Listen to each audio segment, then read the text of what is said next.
What are some things you'd only know by growing up poor? 1. How to keep a 7-year-old from knowing she's poor. My mom used to take my brother and me to the soup kitchen every week to volunteer. We must always be kind to those less fortunate, she'd say. Then afterward, she'd say, "Oh, it's so late, and I don't feel like cooking. Let's just eat here while we're here." I had no idea we were there because we couldn't afford dinner. 2. You go to bed early to avoid feeling hungry. 3. When someone breaks into your house but doesn't take anything. It happened once, and I still find it funny. 4.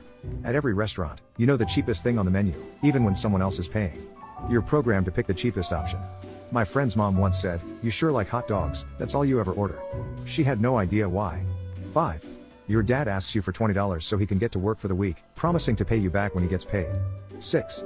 I'm not sure about other states, but in Minnesota, they can't shut your power off in winter because of the risk of someone freezing to death.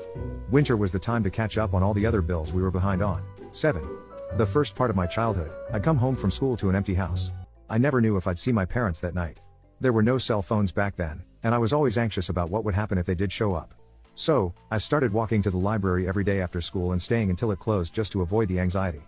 One of the librarians noticed me and took a liking to me. I think she saw something of herself in me. Gradually, we got to know each other. I noticed more books and my favorite genres started appearing on the shelves. One night, I went to McDonald's after the library closed. I was a quarter short for a hamburger, and she saw me asking people for change. Embarrassed, I tried to hide from her after that. Instead of leaving me alone, she started looking out for me. For over a year, she'd drop off chips, granola bars, or soda at my desk in the library. "These are extras from the break room," she'd say, even though I could hear her putting coins into the vending machine. Eventually, she started bringing me dinner every night, and we'd eat together in the break room. I opened up to her about my home life, and she became someone I could confide in, a huge relief. One day, a week before school started, she told me to meet her outside after the library closed. She handed me a brand new school backpack filled with supplies, a new outfit, and my first pair of Nikes. That's when I broke down.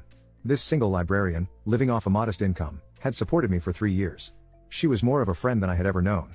She even attended all my adoption hearings to ensure I was placed with a good family. She came to my graduation and my wedding. She watched me grow up and succeed despite where I came from. I went to her funeral this summer, and it felt like losing my mother. I couldn't stop thinking about how much she changed my life. I donate to the library every year in her honor. 8. I'm hungry. Drink some water. We were probably the most hydrated kids at school. Lamau. But the thing I appreciate most is the independence I gained from fixing things myself or not wanting to ask my parents for help because I knew they were struggling too.